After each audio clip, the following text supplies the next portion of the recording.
ジラ対デストロイヤー。黒いボディを赤く染め、行けヒートウォークゴジラ。土球歩行デストロイヤーが迫る。究極の造形とド迫力アクション、バンダイゴジラシリーズ。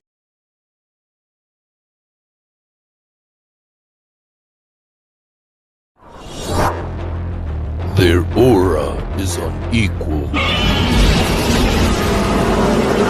Well, let's do it. Yeah, let's do it.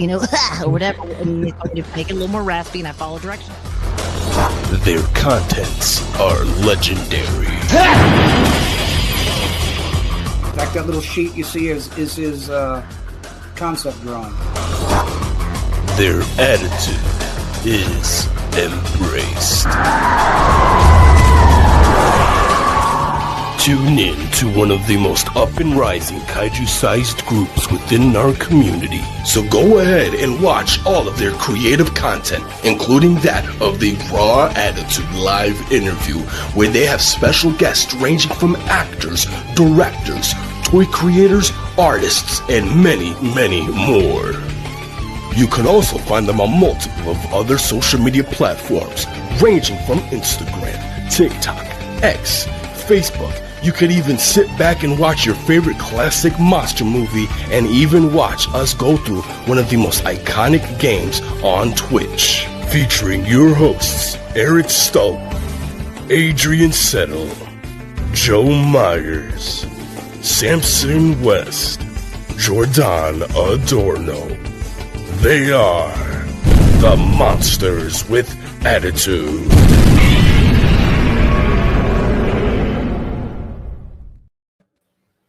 Going to all of my Minya-sites and all my Godzuki addicts out there. Wow, I haven't said that in a while.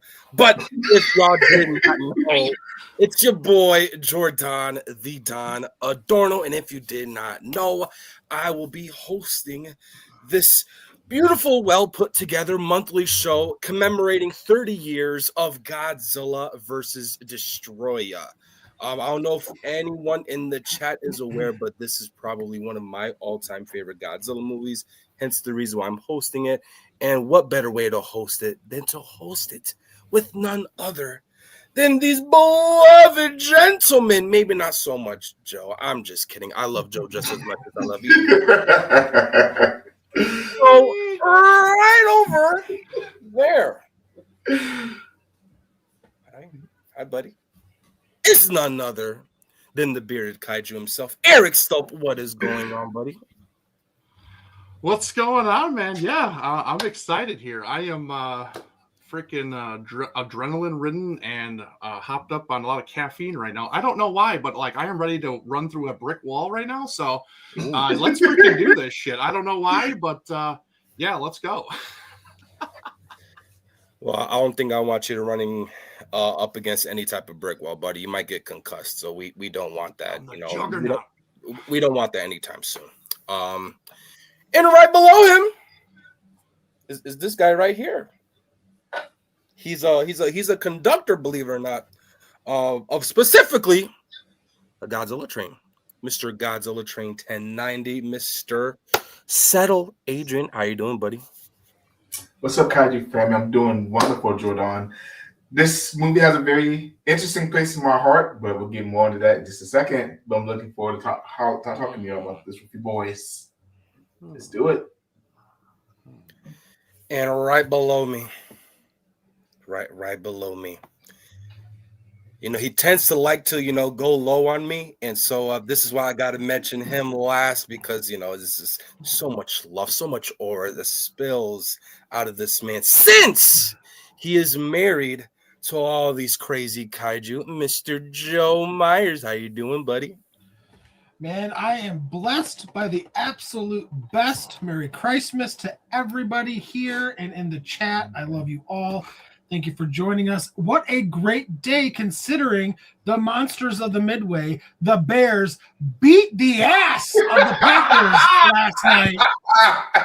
Put their face in the mud like the dogs. Hold up.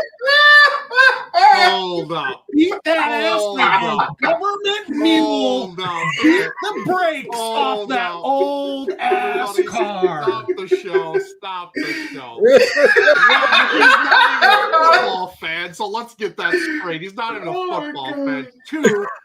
Two, the Packers beat the Packers. The Bears weren't even there, okay? So let's be honest here. The Packers beat the Packers. End of story. Wait, this is football? I thought this was hockey.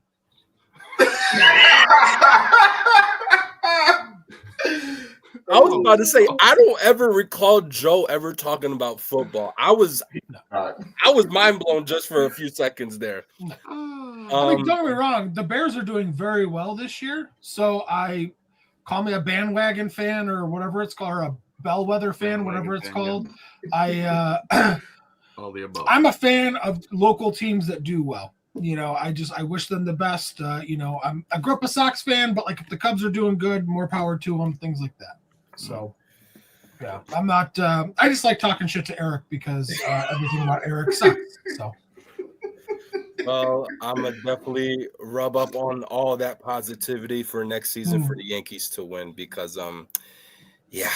But outside of all of that, running late. I don't know when he'll be back. Samson should be on shortly or momentarily, but do not fear because we have none other than, in my opinion, one of the biggest Godzilla influencers of all time in today's generation, Mr. Goji Franklin.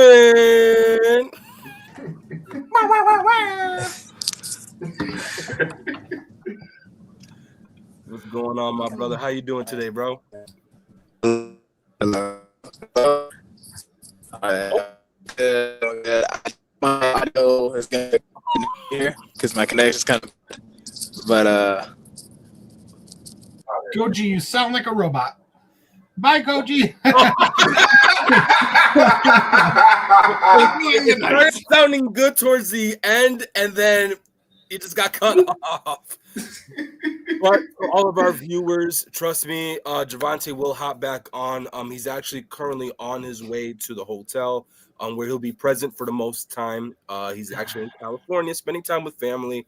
So it's always an honor and a blessing to have someone such as himself to be able to tune in to really showcase, his is not only just his MWA family, but his Kaiju family. And wait. There he is. there we are. Outside. There we go. Got me in the shadow realm around here, man. No, the sunken place. I apologize to our viewers for the choppiness, man, but it might happen because I am on the road. But yeah, what's up, you guys? Appreciate you guys having me on. Of course. What's up, buddy? Man, good, man. Absolutely. Thanks for being here. Absolutely. We're here to talk about. I don't know if I flip between 5th or 6th, but it's in the top 6 of my favorite Godzilla films. So it's fighting with -1 for that 5th spot. Wow! Yeah, it's up there. It's up there. So I'm excited. Yeah, let's get cracking. Nice. Mm-hmm. Hell yeah! So we're definitely gonna deep dive regarding everyone's feelings towards the film. But before we do that, of course, we have to acknowledge those that help us at MWA grow, and that is our lovely audience. What is going on, Michael? What is up? Charles. Charles in charge. Of course. I mean, at this point, it's not an MWA show without Mr. Plumber in the chat. I don't know, Mr. He's teetering right now. He's really teetering. He's pushing that envelope here real bad. I guess we should be lucky that there's no broad showing their bazookas out somewhere else because he would be ditching us for them.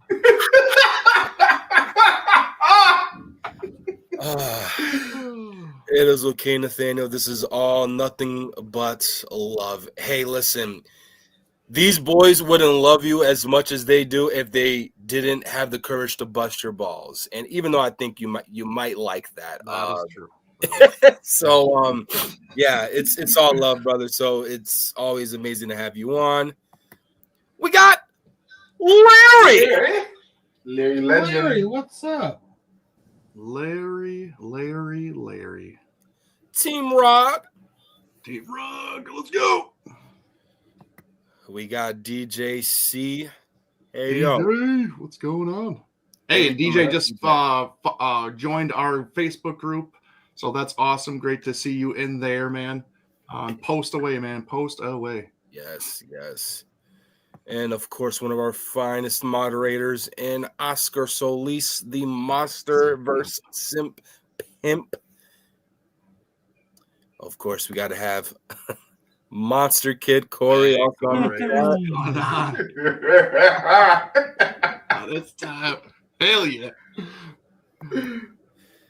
And of course, there is no cat other than the fanciest of cats. This man said I'm fully prepared for Samson to slide down my chimney Christmas morning. Man, that Godzilla figures, milk, and cookies are out for sale. Hopefully, Samson hops on soon enough for you to be able to enjoy his jolly good old self. We got Alex also on the chat. Oh my goodness, it's a pretty active chat. Yeah, keep it coming, guys. Keep it coming. That's what we like to see. Lewis. And we should mention that for Alex, Roberta Mothra will be talked about next year, 2026. Absolutely. We will be talking about it for sure. Mm-hmm. We have a widespread of 2026 planned out for you guys. So, yeah. But getting all that out of the way, of course, is this a new viewer? It is actually. He joined our Twitch channel not too long ago. He also joined Samson's Twitch channel. He is a electrical guy that works for electric company. The one day that Samson's electricity went out, he chopped it up with this individual on the phone and became friends, and he is following us now. So that's awesome. We told him about this show, and he watched the watch along last night with Destroyah, and yeah, great to see you here, man. The guy was probably like, "Listen, man, I'll subscribe if you just shut up." Oh, wait. This is him right here. This is him right here on YouTube. Oh, sweet. All right. Okay. Nice, Andrew. Welcome, man. Welcome. Welcome, Andrew. It always. Thanks for fixing Samson's electricity. we may need you a lot more often to help out with Samson. I'll tell you that much. Yeah. But let's jump right into it, you guys. We're here to talk about Godzilla versus Destroyah. And to anybody that is here that may not be aware of Godzilla versus Destroyah, first and foremost, you're living underneath the rock. But more importantly, it's okay, because I will be here to discuss how great this movie is and give you a little bit of insider's feed of what this movie is actually about. So, Godzilla vs. Destroyah is a 1995 tokusatsu kaiju film directed by Takao Okara and written by Kazuki Omori, with special effects by Koichi Kawakita, produced by Toho Pictures. It is the 22nd installment in the Godzilla series, as well as the 7th and final movie in the Heisei series. It stars Takeru Tatsumi, Yoko Ishino, Yasufumi Hayashi, Megumi Odaka, Sayaka Osawa, Masahiro Takashima, Momoko Koichi, and Akira Nakao. Wow. I need to learn Japanese after mentioning a great chunk of the cast. The film was released to Japanese theaters by Toho on December 9th, 1995. Columbia TriStar Home Video released an English dubbed version of the film to VHS in the United States in 1999. The final entry of the Heisei series, Godzilla vs. Destroyer, was originally intended to be the last Toho-produced Godzilla film of the 20th century, following the explosion of a uranium deposit. Following the explosion of the uranium deposit under the Bass Island, Godzilla is transformed into an extremely powerful burning Godzilla. However, Godzilla's out of control internal nuclear reactor threatens to explode, taking the planet with it. To make matters worse, constructions of the Tokyo Bay Aqua Line has awakened a colony of parasite crustaceans mutated by the oxygen destroyer used to kill the first Godzilla in 1954, when the creatures merged together into a huge monster called Destroyah. Humanity's only hope becomes getting Destroyah to fight Godzilla and hoping it kills him before his overloaded heart destroys the entire world. But Destroyah is not the lesser of the two evils and threatens all life on Earth if he is not stopped as well. Godzilla vs. Destroyer had, believe it or not, I don't know if anyone's aware of this, but Godzilla vs. Destroyer had a budget of 1 billion yen. When the film was released in Japan on December 9th, it received an attendance of 4 million and earned 2 billion yen, making it the #1 highest grossing Japanese film in 1996. Right on. So that's a little, nice little description of the movie in and of itself. So now I just want to jump right into the questions that I have prepared for you guys, if you guys don't mind. Absolutely, let's go. So, of course, one of the things that I like to find out pertaining to anyone here is finding out what was your overall introduction to these beloved movies that we tend to always revisit. So I will start off with Mr. Joseph Myers. You would choose me as Theo screaming in the background. He's the Godzilla Jr. of tonight's show. I apologize, Jordan. Could you repeat that question? No, I just want to know, what was your overall introduction to this movie? Like, how did you come across it? If I remember correctly, I stumbled across Godzilla versus King Ghidorah at Walmart 91, and I wasn't familiar with, and like the way that the sign said, like it was like new Godzilla series or something like that. So, and you have to keep in mind, like this is in the 90s, so internet really wasn't a thing, and so I really wasn't familiar with like what they meant by new series and all of this stuff. So I actually asked the guy working, I was like, hey, like, do you have any more in this new series? And at the time, he was like, yeah, we have another one, but there'll be more released at a later date. And, check back in like a couple weeks when we have restock. Well, they never had it. But because of Finding 91, I was kind of on this like hunt, and there was a store back in the day called Suncoast. I don't know if you guys remember it or not. And they had a lot of import and like Japanese foreign movies. And I went in there and actually brought a copy of the 91 film. And I was like, hey, do you guys have, keep in mind I'm a kid, I'm like, do you guys have any of the other Godzillas in this series? And he showed me Godzilla vs. Destroyer and Godzilla vs. Space Godzilla that they had. I ended up picking it up on VHS. I can't remember the year. It had to have been probably 96, 97, I would assume, something like that.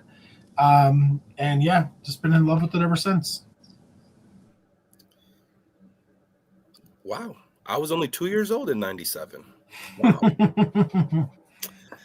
Adrian. So mine was a little bit different. I actually saw Godzilla vs. Destroyer doing a marathon on TNT one day. It was a super late marathon. They was playing Godzilla movies all day and all night. It was around Halloween-ish time. probably 1998, 1999, if I remember correctly. And at the time, I was too young to kind of stay up super late, but I knew how to work a VCR player. So I dubbed everything on the VCR that night. Woke up in the middle of the night, changed out the tape, put in the new tape, start redubbing it again and everything. And then once I redubbed everything, I actually turned on and watched it those next 2 days. I watched all the Heisei movies in a row actually. This King Ghidorah, Mothra, Mega Godzilla, Space Godzilla, and then Destroyer at the very end. So, and that was a very interesting way to watch Destroyer, and it impacted how I feel about the film actually. But I'll say more about that a little bit later. Okay. Gigi, can you hear me? Yes, sir. All right, bro. What was your introduction to Godzilla versus Destroyer? So I think I said part of the story on the Fresh Vinyl podcast when we did Godzilla vs. Space Godzilla, but at the time I lived in San Antonio, Texas, right? I was 6 years old. And this is when I was just getting introduced to Godzilla after I had played Godzilla Save the Earth. I'd obviously knew who Destroyer was as a character because of that game. When we went to this store called HEB, for anybody who lives in Texas, you know what HEB is, right? Sure do. So we went out there, and in their DVD section, they had Godzilla movies, and we went and got Godzilla Final Wars, Godzilla 2000, Godzilla 98, and then the double feature of Godzilla vs. Space Godzilla and Godzilla vs. Destroyer. And so I think Destroyer was the fourth movie I watched out of all of those, and I immediately fell in love with it. Also too because I didn't like Burning Godzilla was hella cool, but I never knew like the extent of my knowledge on Godzilla Kaiju was all gotten from Godzilla Save the Earth. So I didn't know who Burning Godzilla was. So I was like, okay, this is hella cool, and I just fell in love with the movie ever since. But yeah, that's my introduction to it basically. Okay. Mine is very similar. So, damn, I feel young. Eric. I know you, baby. Jesus. It's crazy that we do these because I just don't always remember when I actually saw this stuff because it kind of blends into one. But I think the earliest memory I know of getting introduced into Godzilla vs. Destroyer was actually the Godzilla movie studio CD-ROM game that came out on an Apple or Mac or whatever it was that came out way back in the 90s, honestly. And I was actually introduced to a lot of things back then. Probably most of the Heisei era was because of that CD-ROM. I didn't even know that these Heisei movies were actually even around. I knew up to 92 with Battle for Earth with Mothra.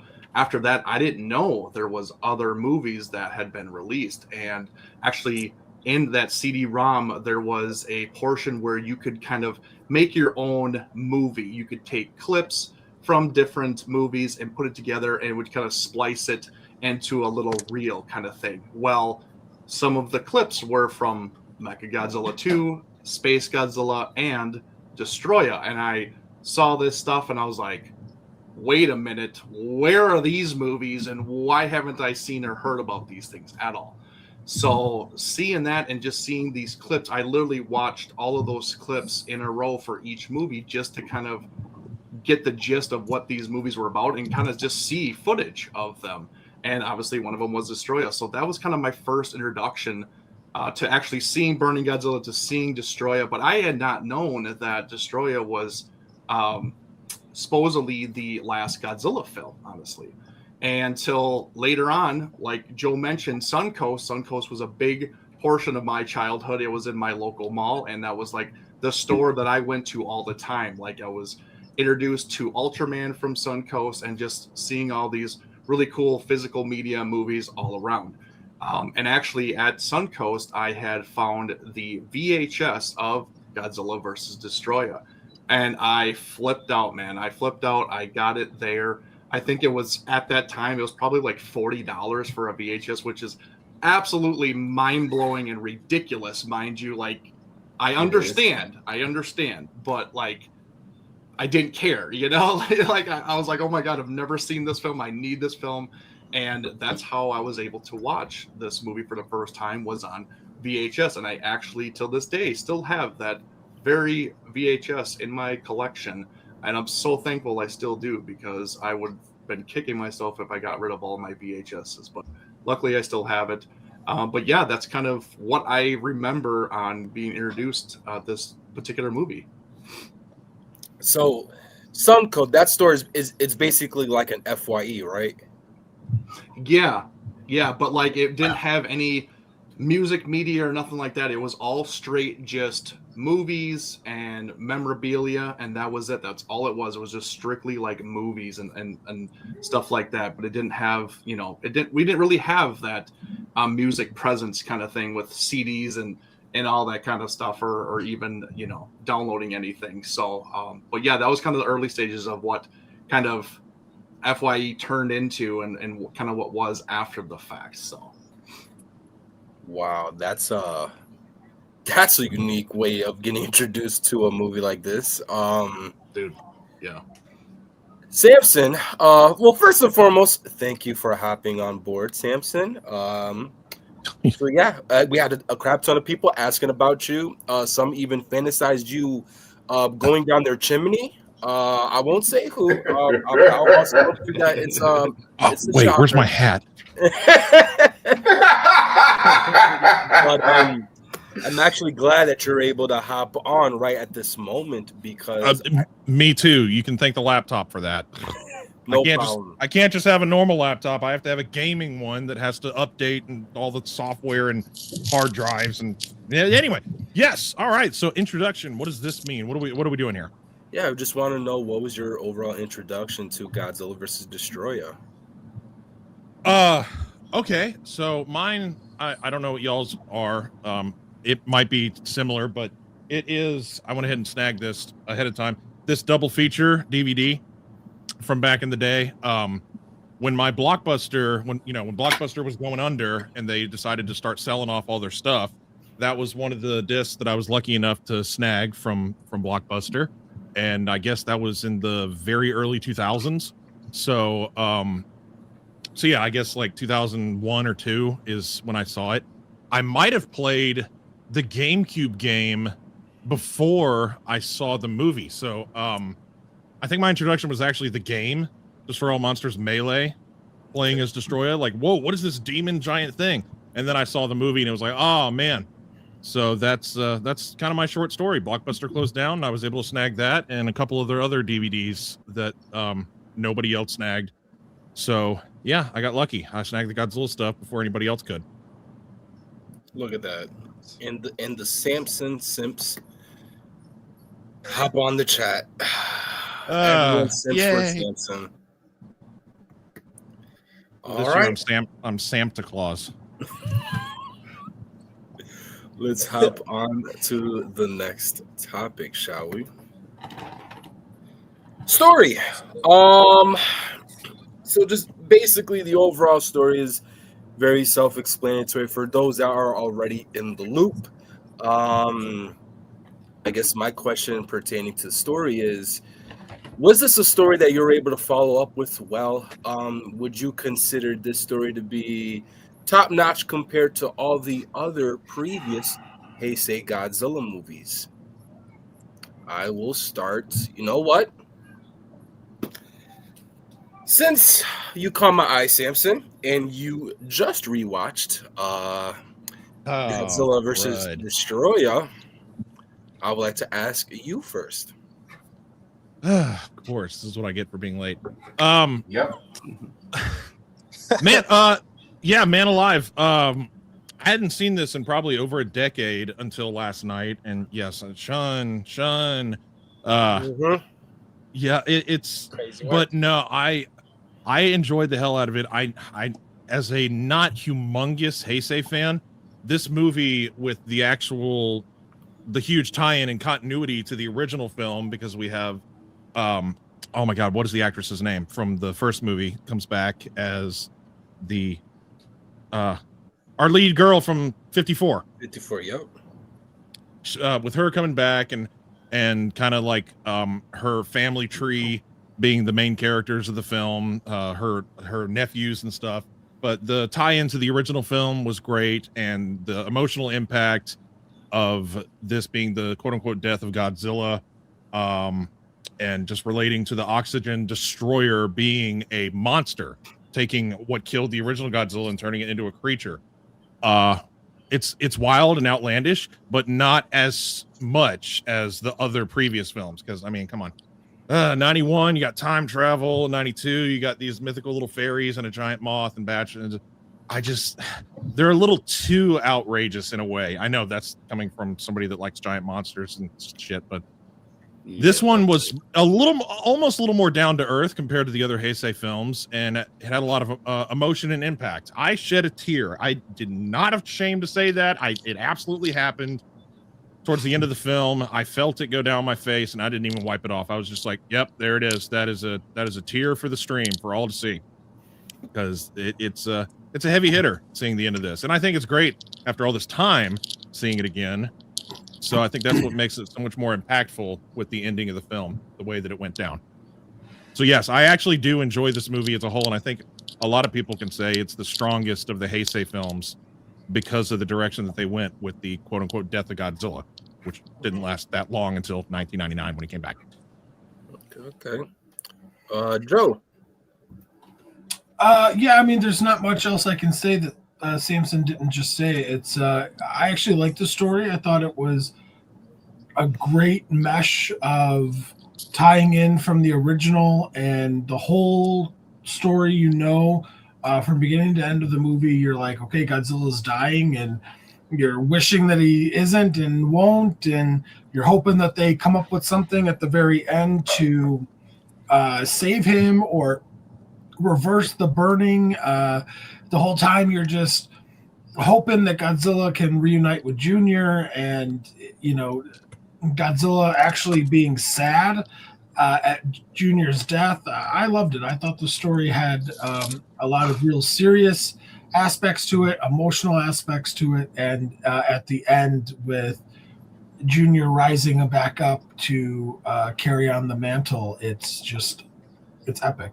It's one of my all-time favorite, not just Heisei films, but Godzilla films. Okay. Now I'm curious, where would you rank this movie? As in your top 10 or your top 5?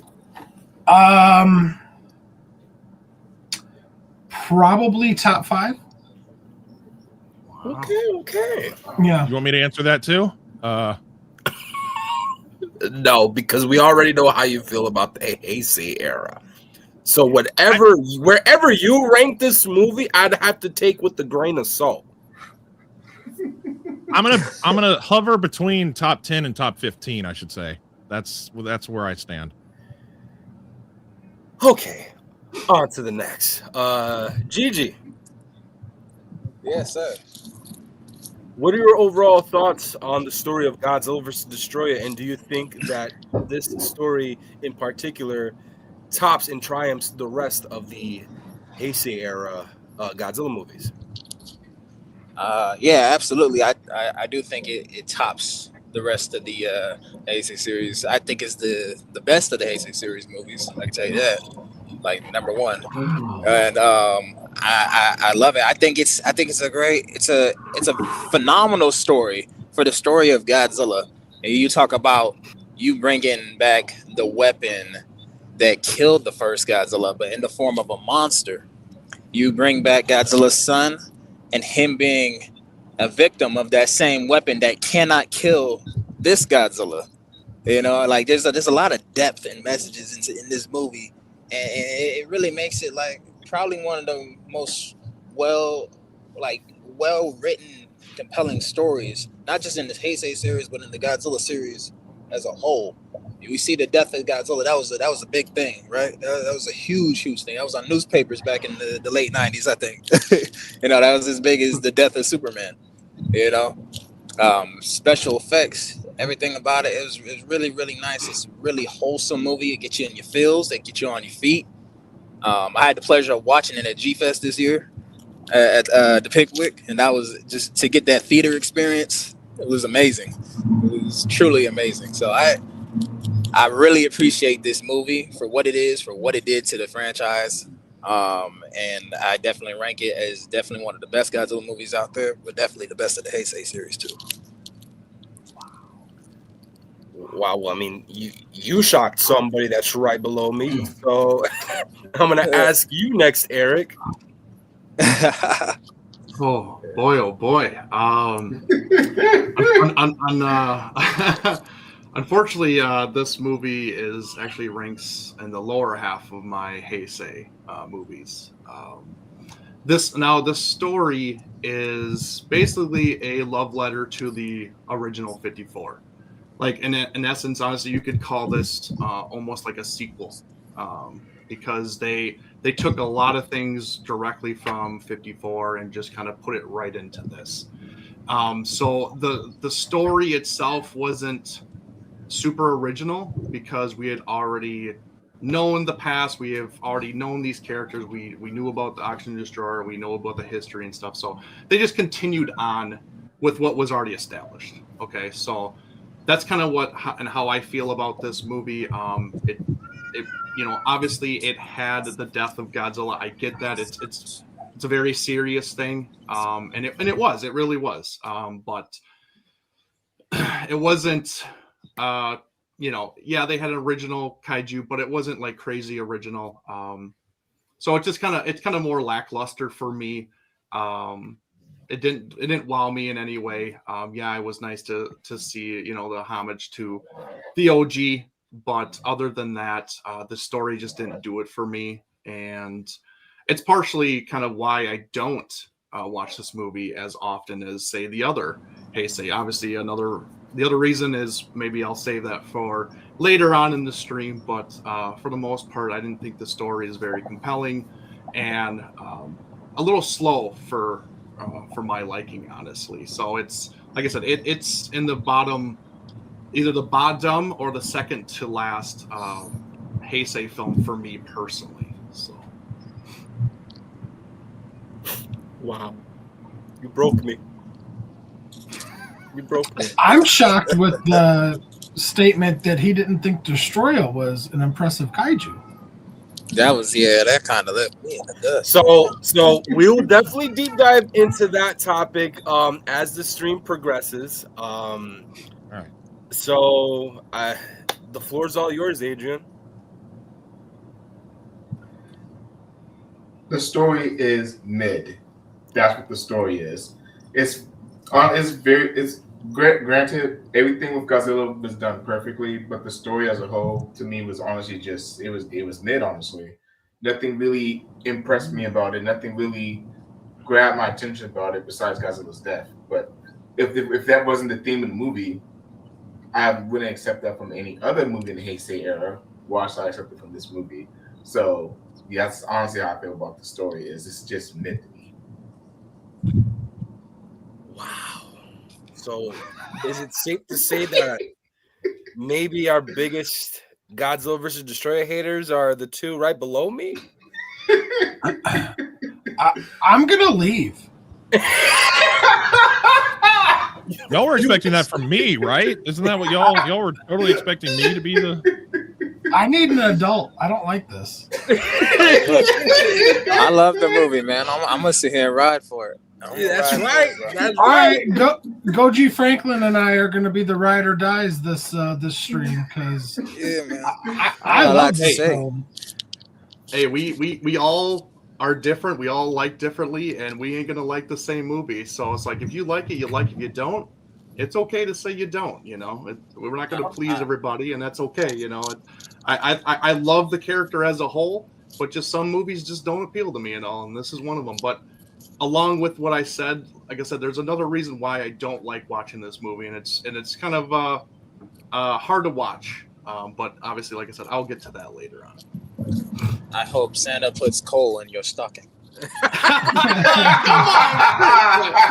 on, man. Eric's the old man that goes outside and yells at the clouds. Golly. Get off my yard, man. Get off my yard. All right. So, of course, along with the story, you can't have a story without the protagonists that are chosen to help basically bring the story to life. Of course, we have some recognizable faces, or in this case, we do have a returning character, maybe one or two more, and a bunch of new ones. Eric, since you gave, in my opinion, one of the most hot takes in the previous topic, I would like to ask you first, what are your thoughts on the characters? Do they play a role as to why you don't think the story is really that much for you to, I guess, praise on? Probably to go along with the story, I could say the characters are very forgettable. Obviously, besides Mickey, Megumi Odaka, obviously she has cemented herself in the heisei, and she is the one that has really driven that whole era for the human characters, and that's the one that we really cared about. But everybody else was just filler, honestly. Yeah, we got a lot of alum, you know, thrown into the movie, which is great. It's great to see those returning people to come back in the so-called final Godzilla film.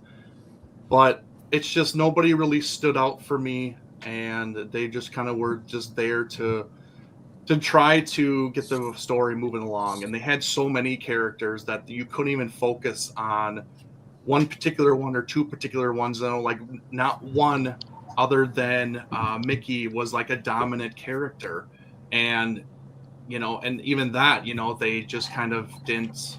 I don't know, just didn't really do justice for her as a whole.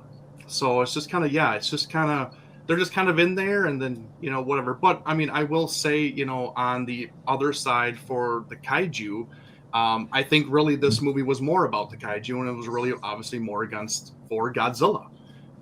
Because obviously it was supposedly his last film. It was the death of Godzilla.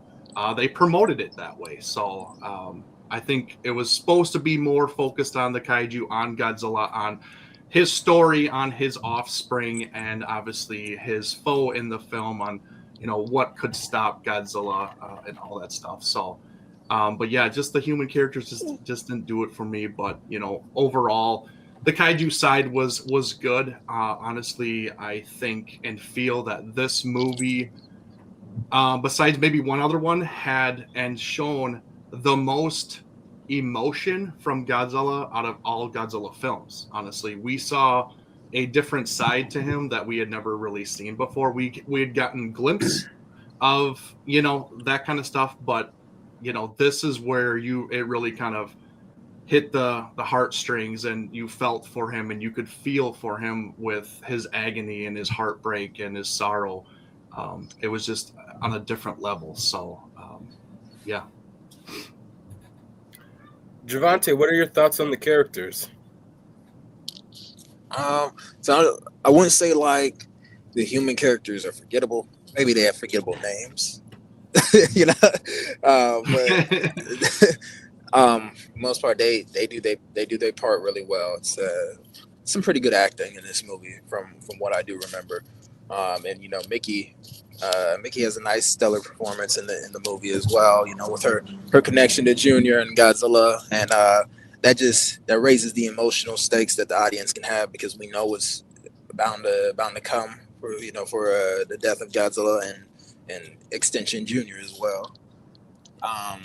But like he said earlier, like Eric said, like this is a story about the kaiju. Like this is the main focus of this movie is the kaiju, the three main ones: Godzilla Junior, and Destroyer. And we focus on them and their whatever you want to call story arcs or little character development or just battles that they have going on. We focus on that a lot throughout the movie, and that's depending on who you talk to, that could be a big highlight for a specific like type of Godzilla fan or kaiju fan. A lot of people love to just focus on the monsters and just push the people aside. So like, for some people, that could be a big highlight and make this movie really, really fun for them to watch. Yeah, no, I couldn't agree more. Joe, as much as I love this movie, I will admit that I think it does lack from a character problem, not in the sense of not liking some of the new characters, because I do, but I don't remember if it was Eric or Goji Franklin that just said this, but maybe that there was too many introduced to where you couldn't really follow them enough. Because I did kind of like the scientist guy, and it is very unfortunate that Mickey was kind of reduced to like a co-star or like a supporting character instead of like being the main focus. I do think that probably hurt the film, especially because of her relationship and bond with Godzilla that was established through the 5 or 6 other films.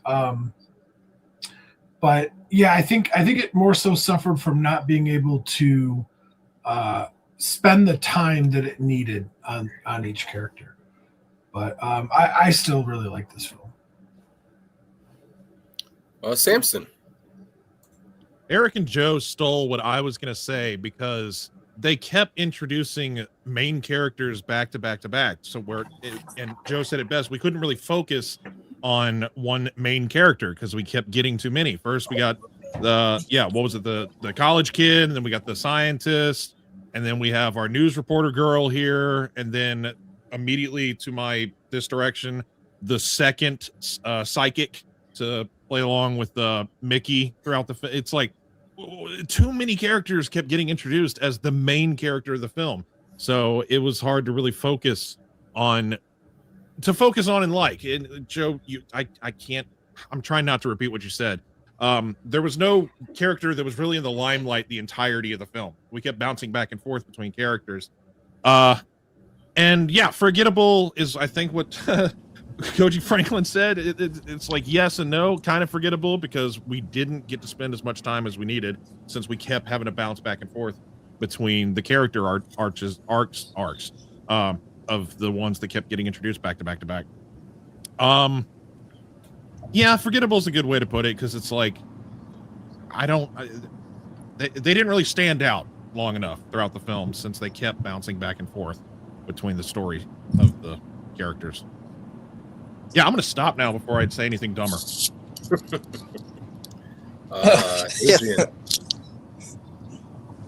So really, I'm probably just going to echo what everybody else says, so I'm not going to do that. But I am going to add something that would have been interesting to the film. Because honestly, I think even Leslie said it in the chat, this probably should have been a swan song for Mickey Sakusa as well. So really, if they was just following her the entire movie, I honestly would have been just fine with that. And probably would have made the story a little bit more interesting too, knowing her relationship with Godzilla. But from what we did get from the film, I wasn't a huge fan of the characters, and besides Mickey, everybody else was just there, just to be there. I would like to ask another question regarding the characters, and I only thought about this because Leslie said something that definitely caught my interest. Akira Takarada's Ogata should have definitely been a pinnacle character that could have been possibly portrayed in the 95 film. I think about that a lot because, come to think of it, Akira Takarada's only appearance ever in the Heisei era was the Battle for Earth. So I guess my question to you guys is, would you guys would have loved to have seen Akira Takarada come back to reprise his role as Ogata in Godzilla vs. Destroyah? Yeah, I think so. I would have loved to see Of course, for sure. Yeah. We got his wife in the movie, so come on, let's we could have had them paired up, and that would have been Bring 'em back. Great. Yeah, Get 2 for 1. He should have come back. The whole family tree. The family tree. All right, let's get to the next topic.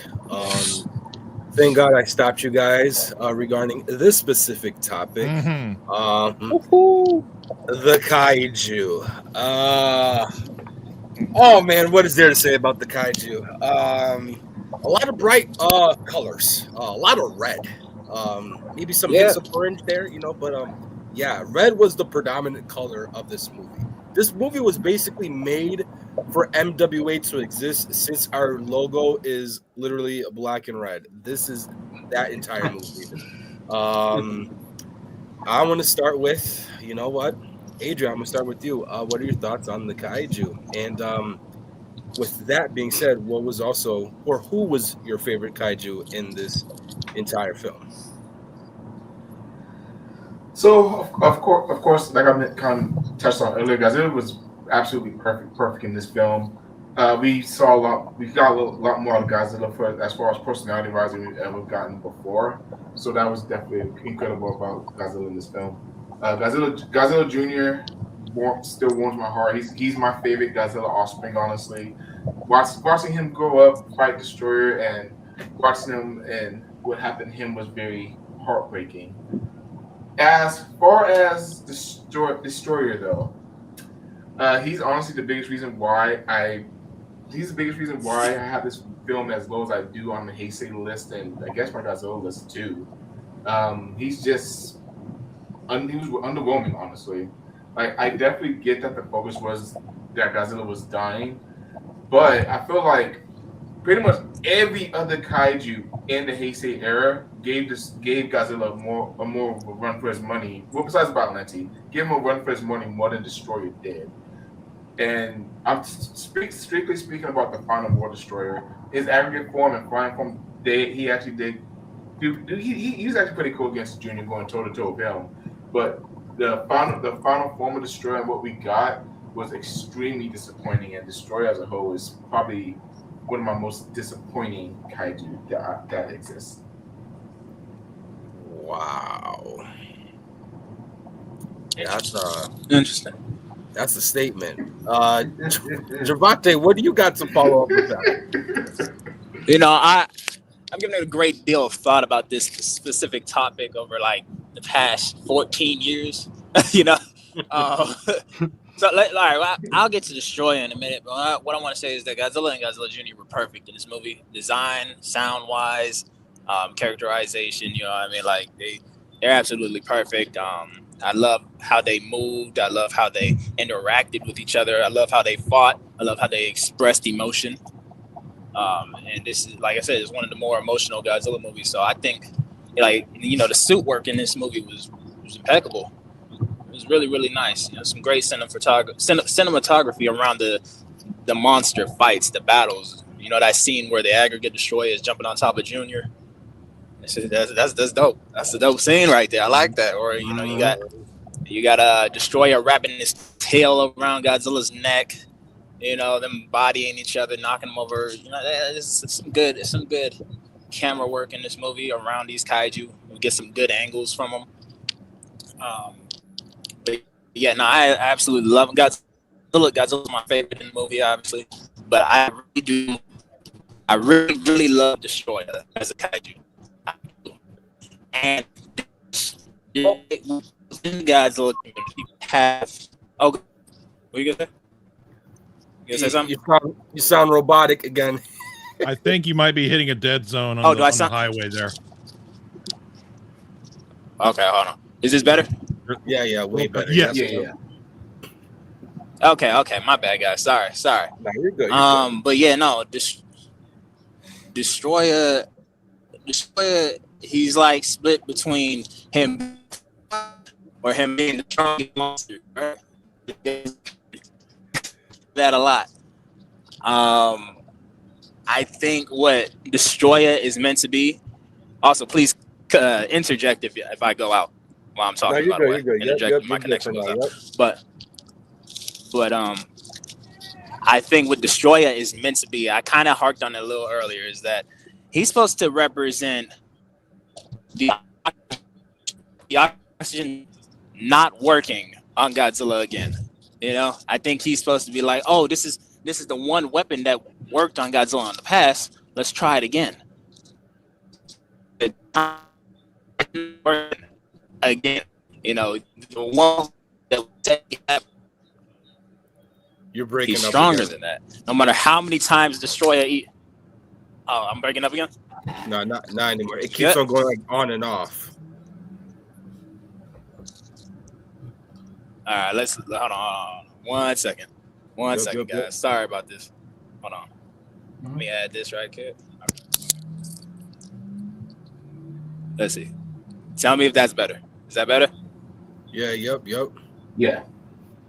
I want to apologize to the audience too, because I'm on the road. I'll try to finish up my points, but like, what was I saying? There's a constant reason why Destroyer needs to evolve. You know, he's trying to evolve to take down Godzilla. It's the oxygen destroyer trying to evolve to take down Godzilla, and it's not working at all. Yeah, I want to say he's the strongest kaiju. I want to say he's a complete fraud, but I think he's supposed to represent just a weakness that's not working anymore for the King of the Monsters. Perfect design and sound, by the way. Perfect abilities and powers too, by the way. But yeah, he's dope kaiju. He's dope kaiju, but I don't think it's for the reasons that a lot of people like him for. You know, I think he's kind of misunderstood. Okay. Despite the times that we lost you, you did bring up a great chunk of good points pertaining to all kaiju involved in this film. Yeah. I appreciate that. Mr. I'll try Sloppy. a little later. Oh, repeat that. No, I was just saying I'll try to reiterate some of them a little bit later when I get out. No, yeah, you're all good, brother. You're all good. Trust me. Eric. Yeah. So I'll start with Junior.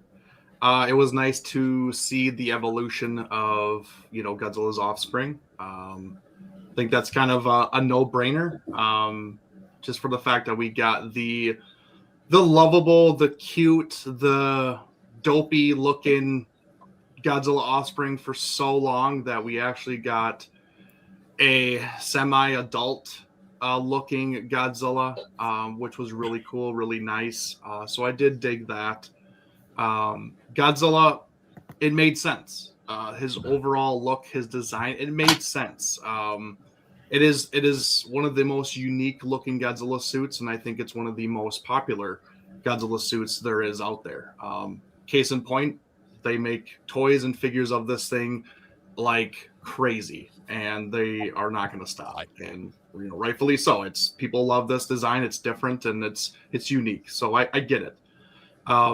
So overall, the whole concept of what Godzilla is going through and stuff, and showing that anguish and that pain that he's going through constantly through this suit is just a testament to everybody who made this thing and brought it to life, honestly, because you could just see that he was just constantly in pain. You can see the effects kind of going off. You felt it, and you could just see the heat coming off of the suit, even though it really wasn't real heat, but you could just kind of sense that. So they did such a great job with his overall look, and even when he's starting to melt down and stuff, it was pretty crazy. But yeah, the overall look is great. They nailed it. Destroyer,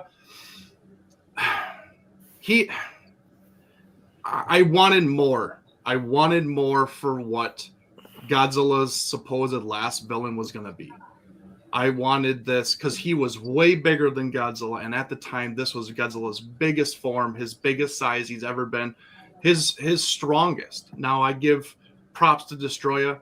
He stood toe-to-toe with him, but really, honestly, he didn't, because anytime Godzilla used his atomic breath, he was ripping off parts of his body and opening up wounds and stuff. I mean, honestly, he could have blasted him 4 times in a row, and Destroyer was going to be gone. He would have been turned to dust. So I wanted more from Destroyer. I wanted that anti-Godzilla incarnation of the Oxygen Destroyer in physical form. I wanted this. I understood it, what they were trying to do. It just wasn't portrayed the best. Because you think of his last foe, his strongest foe, you're gonna think, okay, he's gonna wallop Godzilla, and he's gonna do anything he can to him. He's gonna throw him around, and this kind of this underdog story where Godzilla's just getting his butt whooped, and we didn't really see that. We actually saw just Godzilla just kicking the crap out of him, and yeah, he got a couple good shots in there, but just I wanted more, and honestly, the aggregate form, is the better form. I think that form is the overall more appealing look to Destroya, and I actually like that form better than his actual final form. So I would have been okay with the aggregate being his final look. That would have been really crazy, really cool. So yeah, it's just kind of, hit and miss, I guess, for the kaiju, but I understood what they were going for and trying to explain this stuff in, character and actual suit forms. But yeah, like I said, hit and miss. Wow. Mr. Joe Mama? I thought Godzilla Jr. and Burning were perfect. I absolutely love their designs and their portrayals in the movie. Burning Godzilla was, I think, I don't even want to say was. I think that probably is the most iconic Godzilla design, bar none. I mean, I know a lot of people will say Shin or say -1, but they are so new and had a wide distribution that Burning Godzilla didn't have.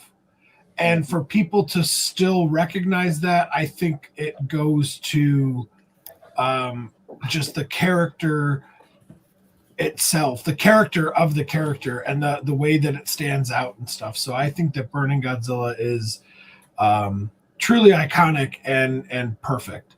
And as far as Destroya, I don't understand the hate, but at the same time, I get where people are coming from.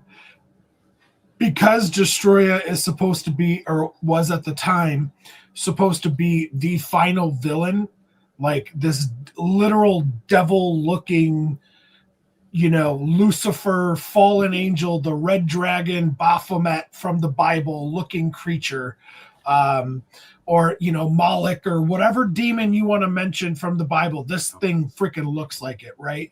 And so yeah, you're like, okay, this is it. This is the devil. This is Jesus Christ fighting Lucifer in the pits of hell, because it's kind of what it looks like, right? And it's like, okay, I get it, but Destroya just never really seemed to have that edge on Godzilla.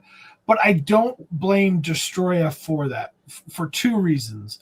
One is the obvious one, and they mention this several times in the film, that Godzilla is now a super monster. His power levels and his abilities are literally pushed to the max and beyond, which is why he is melting down or on the verge of explosion. Even Godzilla's own great power is destroying his own great body. Even the body that could take a nuclear bomb, a body that could fight Biollante and fight King Ghidorah, Mothra, Batra, his mechanical doppelganger and his cosmic doppelganger, and his own power is destroying his body. So like, to me, it's like, okay, that makes sense. And the other part is why I give Destroya some leeway is because throughout this entire film, we see Destroya transforming and using metamorphosis and getting into a situation and realizing, hey, I need to get bigger.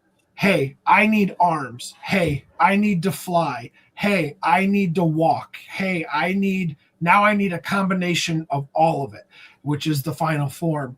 And I don't necessarily believe that this would have been Destroya's final form. I don't think Destroya had the chance to adapt to the power of Burning Godzilla. So I just think that he was overwhelmed too fast and wasn't given that time. So, but I definitely understand the argument of, hey, it should have been longer. It should have been, maybe Godzilla should have been more on the ropes. But I also get that of what the producers and creators were saying. Well, we don't want that to take away from Godzilla and his dying moments, et cetera, et cetera. But that's my 2 cents on it. Okay. Samson. Very well said. Boy, that wasn't 2 cents. That was a whole damn dollar. But no, everything that was perfect down to the last minute details or whatever Homelander says. That is literally the meme I was thinking of when I said that. You were trying to say like perfect. Yeah. Yes. Well, I actually agree.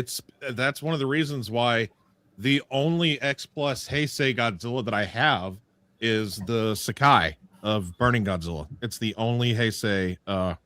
It's the only X Plus Heisei figure that I have. Yeah, I love the design. It's radical as all be it. Come on, it's very different. It's the most radioactive thing you've ever seen. You already said it. He's so radioactive that his skin is burning, and it's radical. It's awesome. It's great. I love this. I love the suit. I really do. With all the quote unquote hate that you guys hear from me about Heisei, this suit is iconic as all be it, and I've always really dug it. And I need more. I don't really have that much. I have like 3 Burning Godzilla figures in my whole collection. Junior, I'm not a big fan of the hunched over look of Junior. I kind of want him to be more upright like Godzilla, because that's what Little Godzilla was. Little Godzilla went from what's the one from Mechagodzilla? Baby Godzilla? Is that what we call that? The Little Godzilla. Yeah. No, Baby Godzilla is No, Baby Godzilla. Godzilla is Space Godzilla. Okay, so yeah, he's all hunched over and dinosaurian in that, and then we go to the more upright standing that he is as Little Godzilla in versus Space Godzilla, and then he goes back to being hunched over. It's just a small nitpick detail. I would have liked him to be more upright, just kind of a personal preference. Just it makes him seem like oh man, he's beastly, he's up, he's standing, he's Godzilla. But I do love the 2 designs. That's just the one nitpick I have. Destroyer wise, awesome. We go from the microscopic little fish killer form that, come on, we need figures of that. Where are those? To the more human-ish sized ones, which is a great entry or portion of the film. We got these monsters that are more down to earth, like sized. We got that whole kind of like aliens feel, like Marines versus these creatures in the whatever that was, mall. I don't know what that building was, but that whole scenario sequence, that's what I was trying to say. Sequence. That sequence was great and fun, just for them to be more downsized. And then yeah, we got aggregate form, the actual one that was versus junior size. Eric, I said it last night. I absolutely agree. I think the aggregate is the best out of the forms. The final form, as beastly as he is, it's not my favorite. It just isn't. Flying is perfect. And speaking of flying, yeah, that review that you put up, Eric, I watched that today. So speaking of flying, that's an awesome figure, man. Kit, what you got? But getting to the final form, I think the biggest problem, and it's not so much the monster aspect of it. Let's get to the real aspect, is that the suit was too damn big. It was so big that it was limited in what it was able to do. So even though he was supposed to be the big beastly badass that fights Godzilla, I can't imagine what it's like trying to move around in that suit. So that's why he doesn't really give Godzilla a run for his money, because the suit was too damn big. That's one of the biggest problems with the final form. It's not just the design, it's that the suit is too big to be able to move around. And I like what Joe said. If he had more of an opportunity, he probably could have had a better final form. He could have mutated one more time, kind of like Dragon Ball Z, Frieza, like a slimmed down but super powerful version of Destroya. Because wasn't the form before final form Frieza, wasn't he also like too damn big and beastly and stuff? Kind of had a ridiculous looking head like this final form Destroya. So if he could have evolved one more time, he probably could have been a slimmed down yet more powerful monster. He didn't need to be huge to be ominous and a threat. He could have been more slim down and muscular. But yeah, that's my 5 cents, I should say. Well, it pains me to admit this.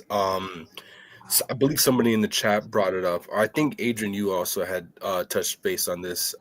Junior had 0 to no love this year regarding collectibles, any type of memorabilia, commemorating 30 years of this specific movie. The only 2 that I can recall is yet another freaking special color variant of Junior alongside a few of the aggregates. And for anyone who was interested in acquiring the Godzilla vs. Destroyah pocket set, if you would pre-ordered it, there was another link that would direct you to getting an exclusive Junior figure to go along with that set. Those are the only 2 Godzilla Junior related items that I've seen all throughout 2025. And it's the kit. What kit? Oh, you're talking about from yes, you're right. But even still, like, just the 3 items that have been displayed and showcased all year to show love to Junior, it's a shame. So with that, obviously this was supposed to be depicted as the last and final movie for Godzilla. I think it's safe to say that everyone's answers is probably going to be the same. Basically, the question I had for you guys: would any of you guys been okay if this were to have truly been the definitive end of Godzilla movies? Joe. Yeah, I would have been. I'm extremely happy that we got the Shinsei and the Reiwa series, Monsterverse, etc. But yeah, if this was it, I thought it would have actually been a very stellar ending, kind of cliffhanger, and but yet hope, that there could have been a future. Was a way to lay to rest the legacy of Godzilla, but also a glimmer of hope that it could return with Junior. And yeah, I would have been okay with it. Again, happy that we got more, but I would have been okay with it. Okay. Samson. Now, is the question, what did we think about the end? Or no, the question is, happy? Would you have been content if this were to have been the last Godzilla movie? It's kind of hard to answer fantasy questions like this, since I'm such a literal person. But yes, it would have been fine. Joe said it best, and I'm not going to try to parrot it. The glimmer of hope, as he said, the cliffhanger, but the hope thing is great, and just a good send off. And I mean, come on, we got that epic end credits sequence with the flashing back to all the movies of the Heisei era during the end credits, and just that epic final score that is the theme to Godzilla. It's it's the end of the king and the reign of the prince, is what that ending. That's kind of how I see it. Not to get biblical, but like we got God and the rise of Jesus is kind of what we see here. So yeah, the prodigal, however the word is supposed to be said, son at the end in the mist with just an ideal of hope. Javante. Yes, sir. Would you have been okay if this were to have truly been the last Godzilla movie? Look, I wasn't born until 5 years after this movie came out, so I mean, I guess I would have been all right. Wow. I guess I would have been cool. I mean, like it serves its purpose for the closing of the series. It does that job really well, and then it leaves an open. to revamp the Godzilla series, which is what Toho would have done anyways. Say they didn't make 98, right? Toho probably would have gave it another 10 years. Probably just came back for his 60th anniversary with a new series. You know, we probably wouldn't have gotten the Millennium movies we got now, but we probably get, you know, some other Godzilla movies, another series. So, but yeah, I would have been fine with it had I been alive. Okay. Yeah. People were born in 2000. That sounds made up. Wow. Yeah. Wait till you find out there's people born in 2007. That's nasty. I don't like that. No, that doesn't exist. I don't like that. I was born in the late 1900s. Oh my goodness. Samson, Did you ever so see a old. megalodon? No, I'm fine. I saw a tricycloplots once. Oh, I know someone who's seen a megalodon. This is the person that's going to answer this question next. Eric, what are your thoughts on this? Oh, this is tough because it's you look at it with two perspectives. Okay, you look at it as a fan, you look at it as a whole. Okay. Would this have been a good movie to send off Godzilla? Okay, absolutely. Like I stated before, a lot of drawbacks and little nitpicks and little kind of treats from the OG that came back in this one. You know, absolutely loved it. You know, seeing old actors and actresses coming back. And obviously seeing the death of Godzilla, but it was, you know, it was a death, but it was a rebirth at the same time, as some of you have already said, you know. So knowing that he wasn't dead, he wasn't gone good, that his offspring was going to take up the mantle and continue what he did, like, it's okay, and I was fine with that. But initially watching this broke my heart, and this wasn't the way I wanted it to go, honestly.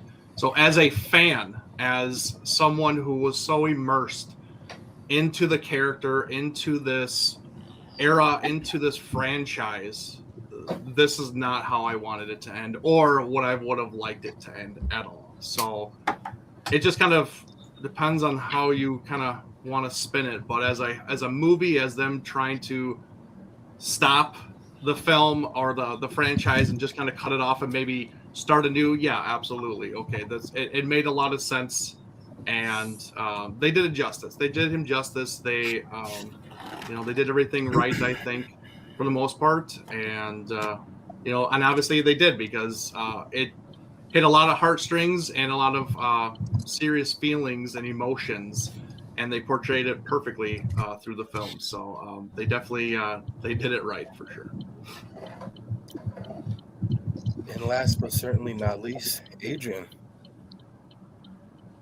No, I'm gonna give this movie a little bit of crap today, but as far as this being an ending to the Godzilla, at the time to the Godzilla franchise, I honestly was 100% okay with it. Of course, I don't know. The first time I saw it, I was like bawled out crying. But even with that happening, it was the perfect and the perfect send off to Godzilla as a franchise at the time, and I was 100% fine with it. And even now, seeing everything we got now, I would have hated to miss some of the stuff we got now, but I still would have been fine with the movie ending at Godzilla vs. Destroyer. Wow. Well, I guess I'm taken back regarding all of your guys' response. I thought everyone was going to be like, hell no, we would have not been content. But you guys did shock me. Wow.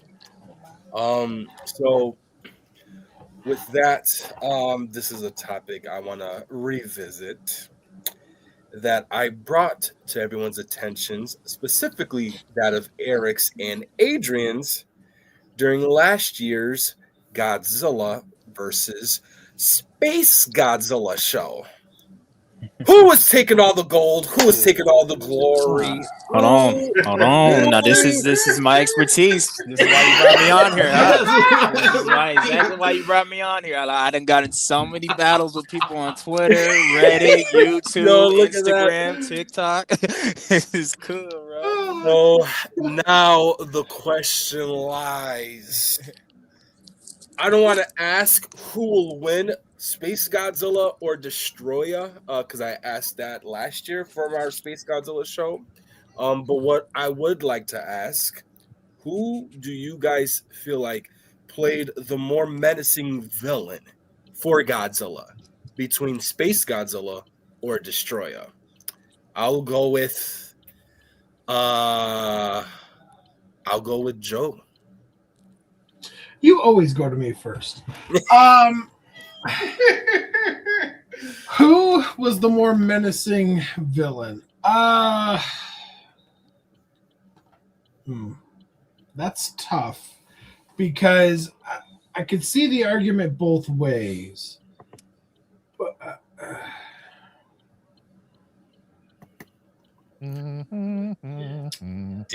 Did I just make Joe speechless? Yeah, I don't, because you're not asking which is stronger. You're asking which is the more menacing. Yes, different. All right. So if you want to answer both, that's fine. I only asked that specific question. No, answering both is a cop out. Okay. So all right. Cool. Okay. Here's my logic. I'm going to break down my logic, and maybe it'll help me make the decision. There's a lot of similarities. Space Godzilla went after Little Godzilla. Destroya fought Junior. Destroya technically killed Junior. Space Godzilla didn't. So point for Destroya. Space Godzilla took Godzilla and Mogera to defeat. Plus, Godzilla had to charge up a spiral heat ray. Destroya took multiple hits and survived, ultimately succumbing to it, but was at least able to battle with it. As far as menacing, just because of their feats in the film, even though Space Godzilla is, I think, my favorite, more favorite compared to Destroya, I'm going to give the more menacing to Destroya himself.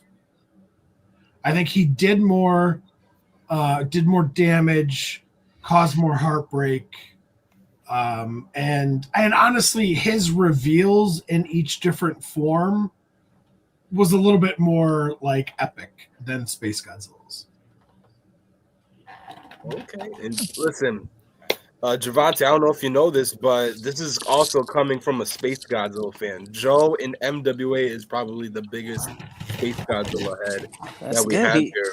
He has some good points. All right, so now I'm gonna ask you, even though I think I already know what your answer is going to be, but I would like to know your thoughts on that. Okay, so let me just say this. I think Destroya is scarier looking than Space Godzilla, right? Mm-hmm. One is like demon inspired. Another one is like cosmic inspired. It's supposed to represent like the beauty of space. So he's not gonna be scarier looking. Another thing that's scary about Destroya is the fact that he can split up in smaller forms. Like imagine walking down the alley and you see one of the juveniles. What are you gonna do? What you gonna do? You gonna run away? You gonna fight? Yeah, that's scary. That's scary. That's like a mutated velociraptor coming at you with a beam. But what's it called? I think overall, Space Godzilla is more. What's the question? More menacing? Who's more menacing? Who played the more menacing villain? Menacing villain? Yes. Yeah, I think it's him just because of what he can do. This is we're talking about a kaiju that's more than just a planetary threat. Like Destroya, at the end of the day, probably would have been killed. If Godzilla wasn't there, he probably would have still been killed by the humans. Sorry, I guess some noise in the background, but yeah, he probably still could have been killed by the humans if they up their their freezing weapons and all that. That's not gonna happen for Space Godzilla. We talk about somebody who's gonna try to replace Godzilla and be more menacing. That was his whole purpose, right?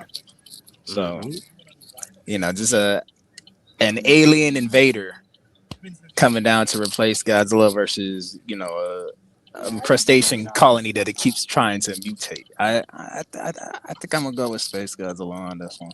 I'm trying to be fair for both of them too. You know, Destroyer did kill his son and all that, but Destroyer kind of acts. I think another thing too, what makes them more menacing. Destroyer, like, he shows intelligence, but he's more animalistic. Space Godzilla shows more intellect, planning. You know, so that's I'm gonna go with him. Okay. I expected Team Space Godzilla from Javante, but Eric.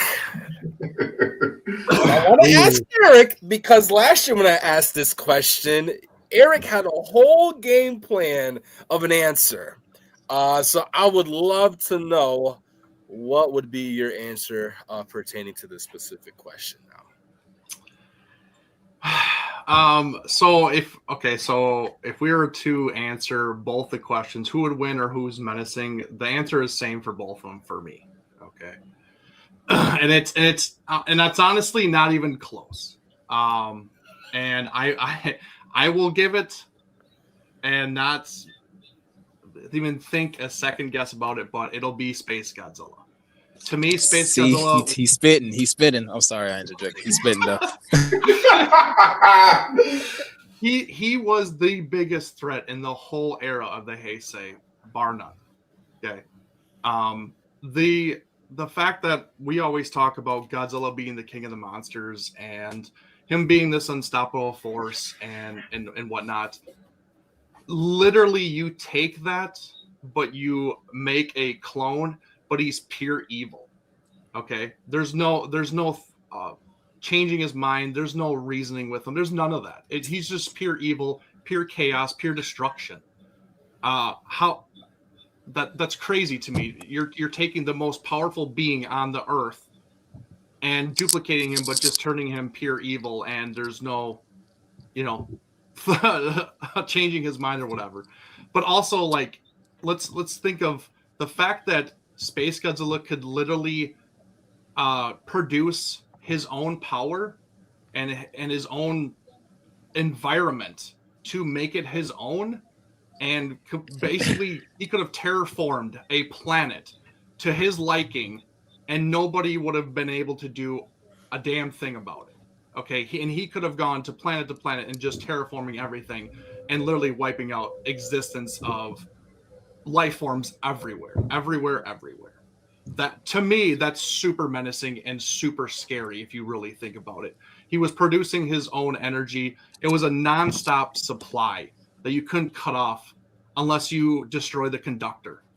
And to me, that's craziness. Like, that seems menacing to me on a whole nother level of just, hey, is he stronger than Destroyer? Okay, he probably is. He did have his attributes, his abilities were way crazier than Destroyer. I think Destroyer was more just brute strength.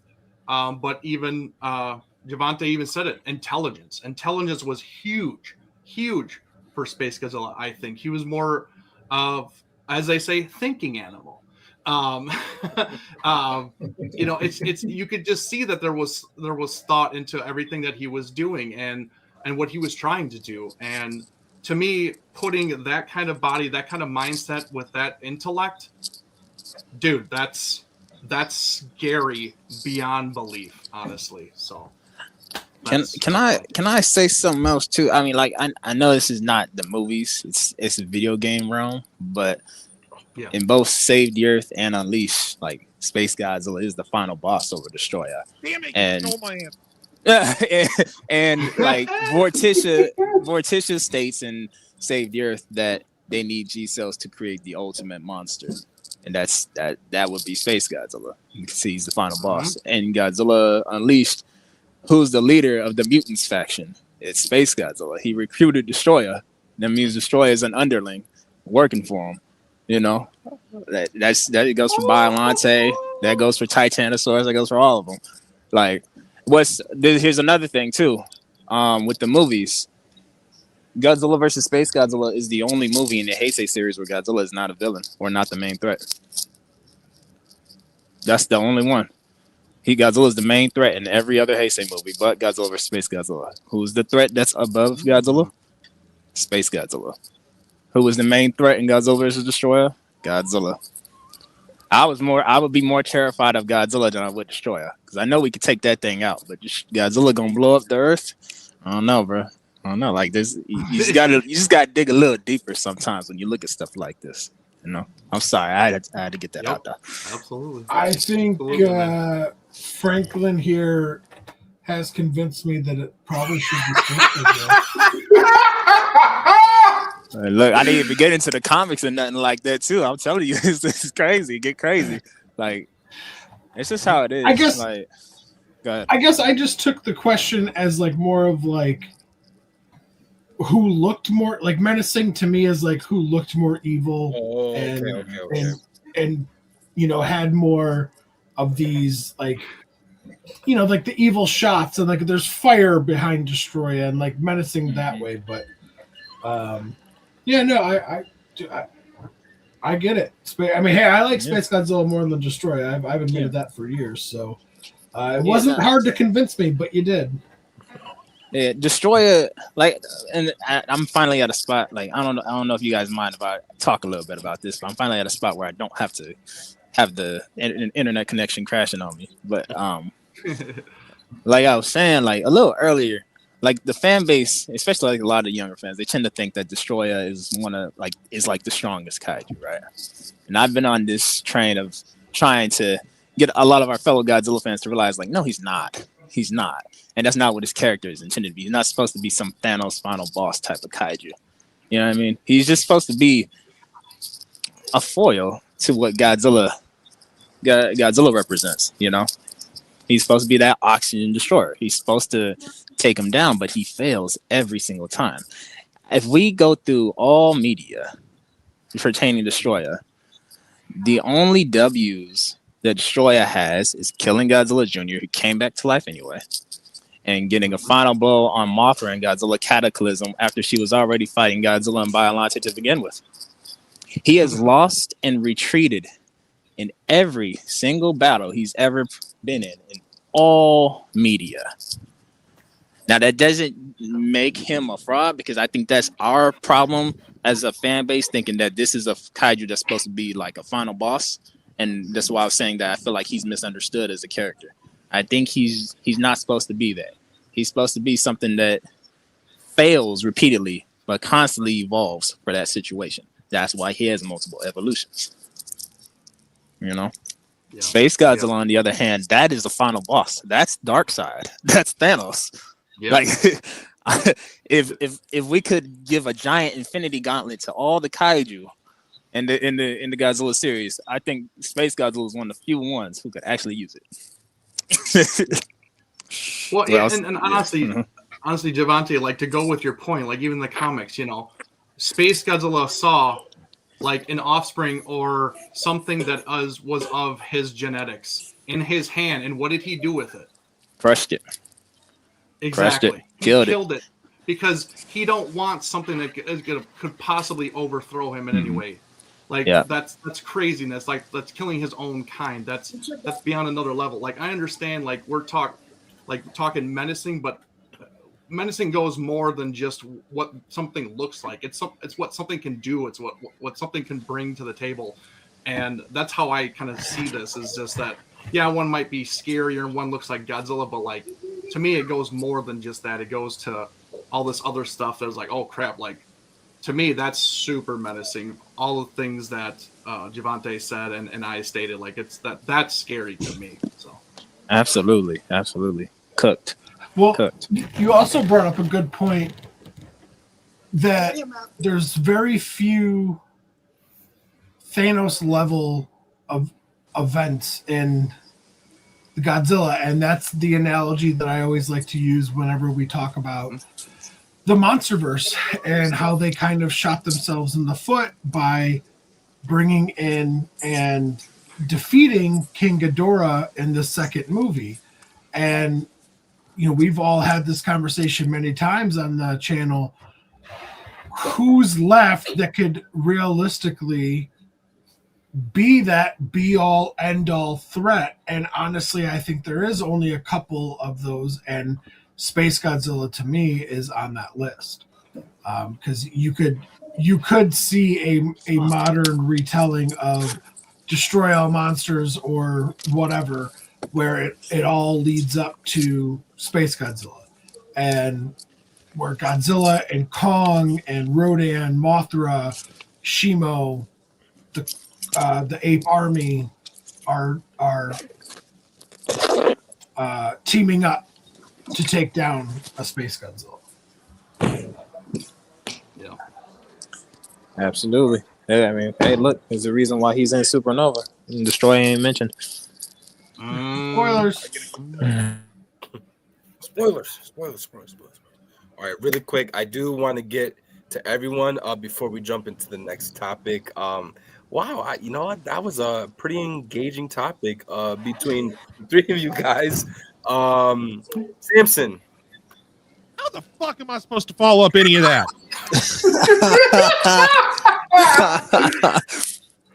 You've lost your damn minds going. The dumb one needs to go first. God.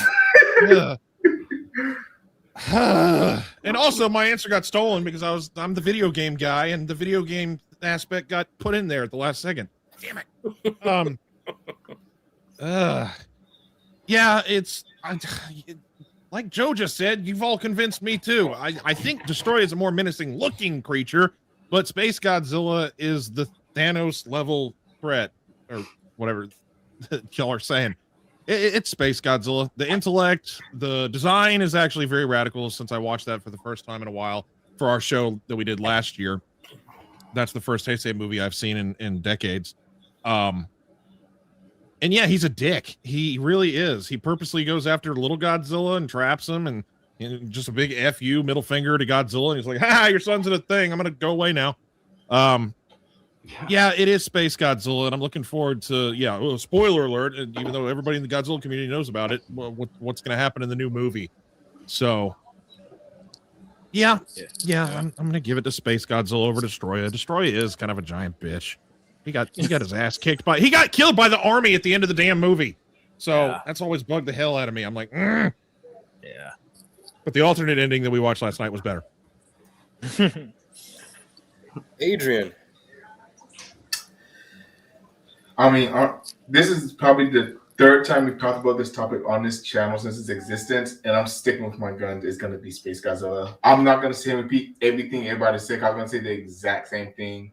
Y'all handled that perfectly. Space Godzilla for the dub. Thank you. Yeah, safe to say that MWA is Team Space Godzilla all the way. I'm on the same topic. I mean, that's us. That's why I brought it up. It's all part of my plan. Look, bro, this is a 15-year plan I've enacted, bro. We getting it coming into fruition. I'm convincing everybody. Are you sitting there hiding in the background, twiddling your mustache? Is that what? Hell yeah! I'm pulling the strings. I'm like Eisen or Madara or somebody. I don't know. I'm pulling the strings. Darth Sidious. Hey, look, I called the Space Godzilla was gonna be in Supernova back in 2019. I said it. I said it was gonna be in the MonsterVerse. We off topic. Go ahead, guys. Here we get it. You heard you guys. Goji Franklin spoke it into existence. So of course, rest in peace, Godzilla. This is not so much a question. This is just something I wanted to bring up to everyone's attention. 2 years ago, I believe it was the 6th or the 16th of this exact month, we lost none other than Kenpachiro Satsuma, who would, ironically enough, portray Godzilla for the final time in 1995's Godzilla vs. Destroyah. And I believe that would be his final toku act as a suit actor overall in general. So I did want to bring that up to commemorate the legacy that this man had brought to our attention as Godzilla fans. I'm one of the unfortunate individuals that have never came across Kenpachiro Satsuma personally. Same goes for Haru Nakajima, unfortunately. But I am fortunate enough to say that, I did see Tsutomu Kitagawa, obviously TJ Storm, Kurt Carley, and this was my Godzilla growing up. The first physical media I've ever owned involving Godzilla was Godzilla versus Mechagodzilla 2, obviously depicted by Kenpachiro Satsuma. So I just wanted to throw that out there to pay homage to him. Eric, you were in disbelief when I mentioned that I have never met Satsuma-san. Were you one of the fortunate ones to have ever met him? I was actually. Him and Haru Nakajima. I had the really big pleasure to meet those guys. I was able to meet Nakajima a month before he passed, which Wow. I pray and I think of that time all the time about taking that time to actually go and actually see him, and just how it just kind of fell where I was able to see him before he left us. And I think, all the time that I was able to see him. And then honestly, shortly after that, it was Satsuma-san that he was the last one I really had to see. And fortunately enough, I was able to see him at G-Fest, and he was just a hoot. He was just a kid at heart, honestly. Seeing him interact with the people, I mean, he was such a fun guy that, when some of the cosplayers came up in their suits, and he immediately his eyes lit up, and he goes over there and he literally starts teaching them how to do Godzilla poses, how to walk like Godzilla. Like, it was mind-blowing, honestly. And to see it was a sight to see. And I mean, I'm sure people have seen it. It is on the internet. People have posted it, shared it. But man, yeah, just seeing him teach these young kids how to act like Godzilla with the pose, how to stand, all this stuff. I mean, you could just see that, he took it to heart, and he loved playing that character. And yeah, just a absolute gentleman of a guy. So yeah, he's definitely missed. Adrian, I know alongside with myself that you were unfortunate to have never met him. But do you have any kind words to say to the late, great Satsuma-san? Honestly, all I've got to say is really just thank you, because as y'all know, I'm my favorite era Godzilla is the Heisei era, and without Satsuma-san, it wouldn't have been as great as it was. So really, just thank you for everything he did bring to the Godzilla franchise, and even for Godzilla vs. Hedorah too, because Hedorah is also one of my favorite kaiju as well. So I'm just glad that we was able to have him as long as we did, and everyone who got the opportunity to meet him, I'm glad y'all got the opportunity. That's right. Couldn't agree more. Joe, between you and Eric, I feel like I can't even tell which of the two have been to G-Fest the most. I'd assume that you had the privilege of meeting Satsuma-san when you had the chance to, whenever you attended G-Fest. Yep, I have. And very nice guy. I remember, this is probably early to mid 2000s. I still remember the time when a lot of these guests would show up and not realize the impact that it had over here. And I can say that with seeing a lot of these guys from that time, because I mean, like you mentioned, I have been blessed to only live about an hour away from G-Fest, and have been going since 2000. And he was one of the ones I'll remember that was, I don't want to say starstruck or whatever, but you could tell he was a little taken aback in a positive way about how passionate and love we all were with him and his work and his films. So yeah, it's sad he's not here. I have many of items I would have wished to have had signed by him, but I'm happy that I did get to meet him. because that is one of my regrets, is not getting Haru Nakajima's signature when I had the chance. I did meet Haru Nakajima very briefly at G-Fest, but I never got anything signed, so that was a big heartbreak for me. Samson, I noticed when I mentioned about anyone who had the privilege of meeting him, you raised your hand as well. I remember you talked about it briefly whenever I would bring up certain topics like this. Can you tell us your experience with Kenpachiro Satsuma when you had the chance to see him? I didn't. He is the only one of the big three that I didn't get to meet out of the original suit actors between Nakajima, Satsuma, and Kitagawa. He's the only one that I didn't get to meet, and it really sucks because y'all are talking about the Godzilla aspect of things, but most of y'all know my big love in the franchise, and because of that, you know why I would have loved to have met him. He portrayed my favorite villain out of the Godzilla franchise, which is Gigan. Yes, Gigan is my boy, and he was originally Gigan for both 72 and 73. So that's where my mind goes. I know, yes, he was the Heisei Godzilla, but he was Gigan first, and Hedra, but we're not going to talk about that. But yeah, it is a shame that I didn't get to meet him because of that reason. It wouldn't have even been the fact that I wanted something signed. It's just to be able to say, yeah, man, I met Gigan. I met Gigan, but I didn't get to do it. So it's one of those regrets that I have, not being able to see him. Which G-Fest was it that he came to? Because I went from 2011 to 2015, and I believe he didn't go to any of those. So, oh man, I want to say something like maybe 2007, 6, something like that. Maybe even earlier, 2005. Yeah, but I do love early 2000s. I know that. I don't.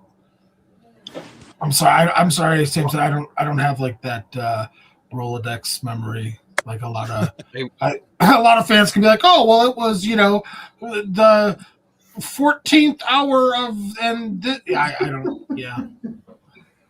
Well, if I remember correctly, I think he's been to G-Fest 3 times. He was at the very first one with Haru Nakajima, the one that Joe is talking about in the earlier 2000s. And actually, I was just going to say that 2018, because it was before COVID. That's the time that I got to see him at G-Fest at the Crown Plaza. So yeah, I'm pretty sure it was 3 times at G-Fest. So. That's my own fault. Oh man, it's my own fault. Javante, yes, sir. Did you have the privilege of meeting with none other than Kenpachiro Satsuma during your times at G-Fest? Yes, I did actually. I met him in G-Fest 2018. Okay. My one of my biggest regrets of being a Godzilla fan is not getting a picture with him. However, I do have a video, I believe, of me shaking his hand and talking with him on one of my G-Fest vlogs back in 2018. So at least that I still have that, But yeah, I do have the pleasure of meeting him, and I believe I've met every single Godzilla suit or motion cap actor besides Haru Nakajima. That's the one I didn't get to meet. Wow. But yeah, it was a big blessing to be able to witness that. Like I think one of them said earlier that he was teaching like some people in the costume contest how to like move as Godzilla, how to walk and stuff. So that was pretty cool. Yeah. Well, that's again, this is just something I wanted to throw up there to commemorate his work. And of course, since we are talking about Godzilla versus Destroyah, I figured, there's no better way of, doing a proper send off to Godzilla than by us not being able to acknowledge the work that Satsuma did to bring Godzilla to life. So thank you, Satsuma-san. You'll forever be missed. And yeah. Now on to the giveaway items. Oh, yes. you done it. Yes. Yes, we all know that is the only reason why you guys tuned in was because you guys want. I would promise you guys will receive exactly what you see in this pretty elaborate, nice and neat picture that Adrian, that Eric had made for us. This will all be one bundle. All of what you see will be given to one lucky winner. All you guys would need to do is throw up the hashtag burnt stuff. Burnt stuff. Hashtag burnt stuff. Burnt stuff. That is BURNT stuff. It's all one word, lowercase. That's it. That's all you have to do. And make sure they're subscribed to the YouTube channel. Boy, that's like burning stuff. Even more important. Make sure you are subscribed to the YouTube channel. By you guys doing that, if we ever reach 1K, which we will be doing a much more larger giveaway. So in order for that to happen, you guys need to subscribe. All right. That is a key element to being able to basically partake in this giveaway. So, yeah, hashtag burnt stuff. All right. Can I throw down the gauntlet real quick, Jordan? What's up, Joe? I'm going to throw a very far goal out there, but if all y'all can get us to 2,500 subscribers in 2026, so you got a year, I will shave my head and beard bald live on stream. 2,500 subscribers, though. That's about, I don't know, 1,800 more, 1,600 more we need or something. Just saying. That would be the year I do not attend G-Fest because I think that would make me feel very uncomfortable. It's like literally being right next to a whole stranger, and my mother taught me not to talk to strangers. So, is that something you're really considering and doing, Joe? Yeah, but that's why I put the goal really far ahead. So I can say that I'll do it, I will do it. I will shave. I will have my wife come behind me. I will go buy a pair of things, and she will buzz it off, and my beard. But 2,500 subscribers. I mean, all right, people, we have a goal. Let's fricking do this. I want to see this bald SOB so bad. Like, let's go here, people. I can't do it without your help. I need your help. Let's go. Let's go. Share it. Spread the word. Bald Joe 2026. Let's go. Come on. Let's spread the word. I would love. If you want a teaser of how I'll look, Eric, take your head off. No, you got to pay money for that. You got to pay money for that.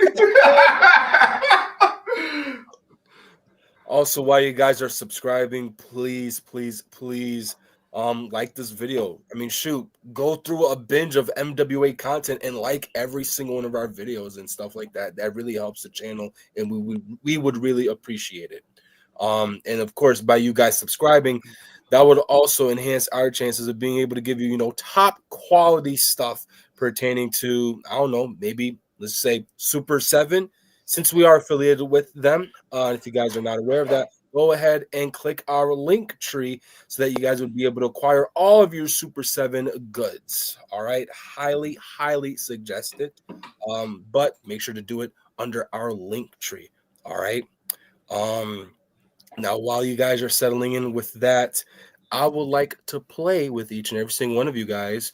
Pause. Don't think dirty-minded, you little dirty bastards. You got me there. Hey there, big boy. I don't care what game you're trying to play. I'm going to destroy you. Oh, look at that. No pun intended. I think we're doing a little trivia with you guys. I'm going to burn you. Oh. Yep. Doing trivia. Oh, All I'm just going to ask are just 3 simple questions. There are actual fun facts that I'd like to test your knowledge to see if any of you guys truly know if not Godzilla, but you know this movie. All right. So, question number 1. B.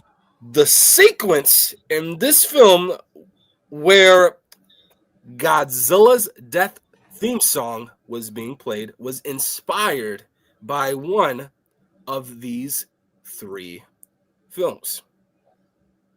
Wait. I take that back. What are we doing? Wow. I read the wrong question. Oh, okay. All right.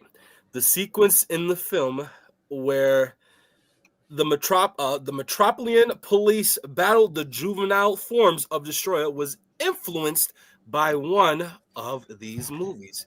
Which movie? Aliens. Rodan, B. Alien, B.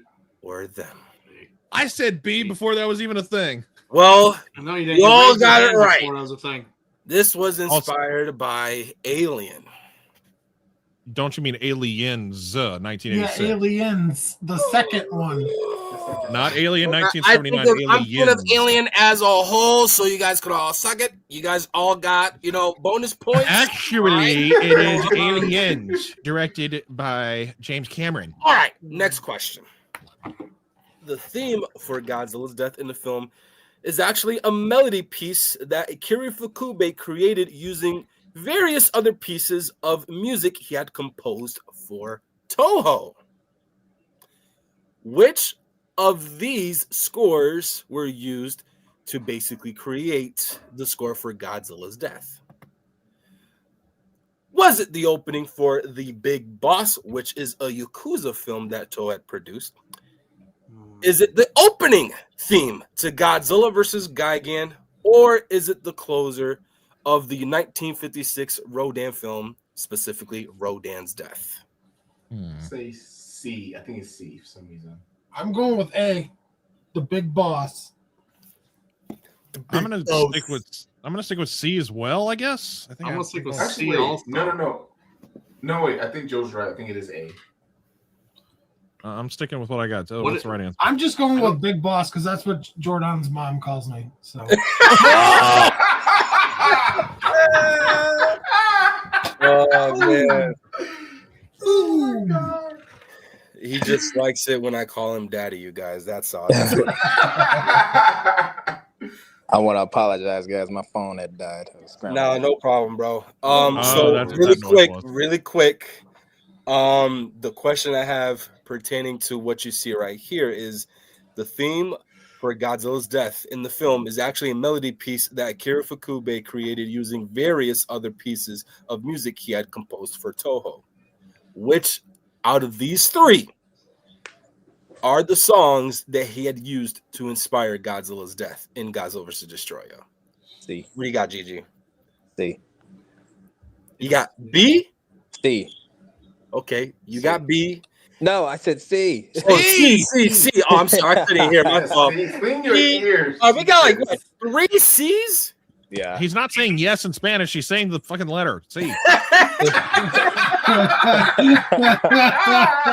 then, all right, and then Joe and Adrian said A. Correct. All right. Well, damn, I kind of wish somebody said B. Because these were all the songs that Akira Fukube used to compose. Oh, jeez. Oh, what a cop out! All I right. should have said B. But because that's the most attractive answer. Now this, I feel like this one's the former trickier one that I have left for you guys. Okay. And this is specifically directed to the Godzilla vs. Destroyer manga. That was released during the theatrical term for Godzilla vs. Destroyer. So, Godzilla vs. Destroyer received a manga adaptation from Shogakukan. I'm not going to repeat that. It is God bless you. notable for featuring an entirely different human plot from the film, featuring previous existing Godzilla characters. Which of these three individuals were involved in the Godzilla vs. Destroyer manga?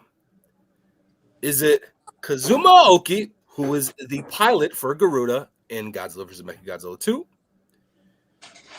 Major Sho Kuroki, who is the lead admiral in Godzilla vs. Biollante?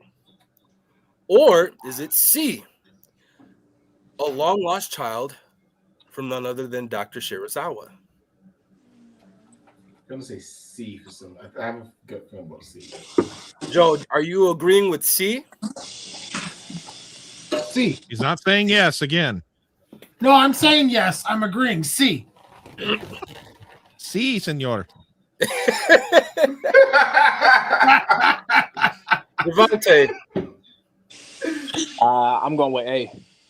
Okay. Eric. Oh, I'm gonna go with B. B? Okay. Yep. Well, Adrian, Samson, and Joseph, you guys are all wrong. The correct answers are A and B. Yeah, let's go. You keep. Oh, shut up, you guessed. Go. That's Let's not. go. He did guess. And I guess what? It doesn't matter. They're not the only returning Godzilla actors to portray any role in the manga. For you also had Akira Yuki, the Mogira pilot from Godzilla versus Space Godzilla. That was also played in a major role in the manga. And that is literally it, you guys. But We is it didn't talk about toy. because we got to get rid of all the plethora, the widespread of good stuff, and then the post is over there. But I'm not an octopus, all right. So You want me to send my address to you so you can send that destroyer. Oh, wait. I remember how this works. I just have to turn my camera off so I can be eligible to do this. Oh God. So, all right, is everyone ready? Reminder, throw in the hashtag burnt stuff. All right, that is hashtag BURNTSTUFF. All right. Stuff. Did you struggle reading that? No. Burnt stuff. I thought I was the dyslexic one. Oh goodness, cry me a river. So yeah, but overall, that is it. For my Godzilla vs. Destroyer show, you guys. Really do hope you guys enjoyed it, and yeah. But obviously, before we give a proper send off, I would just like to do this giveaway and just get it done and over with. God, Adrian, can you get up the thingamajigger to get this thing up and going, so I could just get rid of all this stuff? All right, because it's taking up a lot of space. All right. Man, I'm kind of disappointed that we're not talking about collectibles. Yeah, where was that section? Well, you know what? You're right, but you know what? I'm okay with not talking about them because we have a widespread of them.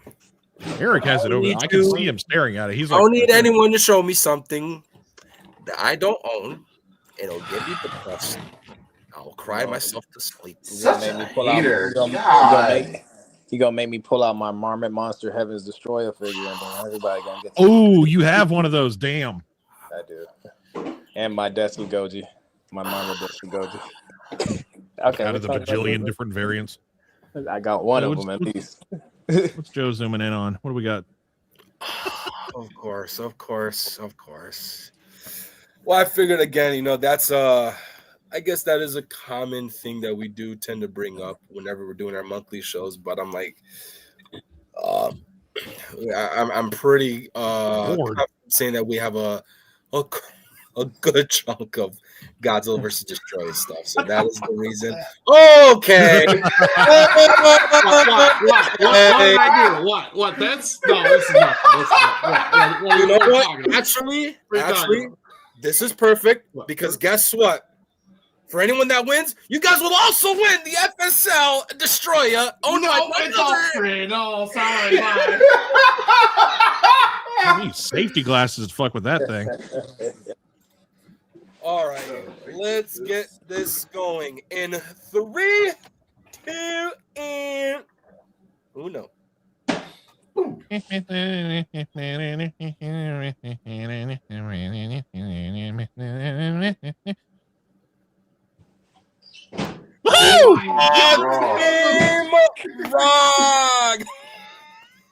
the bots. He's got a My bot. goodness. He has a fucking bot set up for this stuff. Oh wow. Impressive. Yeah, literally. He has his own MWA collection. It is insane. For real. And that's Team Rock, you better be telling all your friends about us for all this goodies we're giving you. For real. Well, Team Rock, you already know, dude. Just send us an email regarding your address, and I will take care of the shipping. And yeah, you will have a good chunk of Godzilla versus Destroyer memorabilia.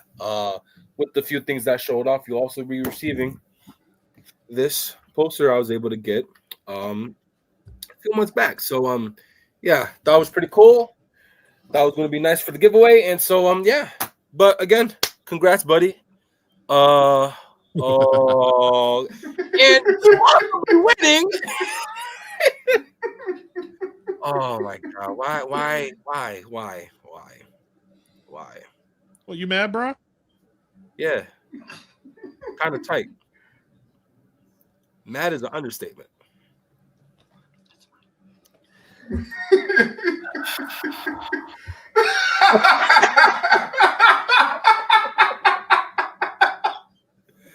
Where'd he go? Oh boy. Where'd he go?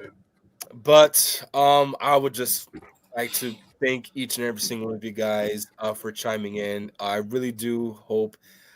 I hate you so much, Eric.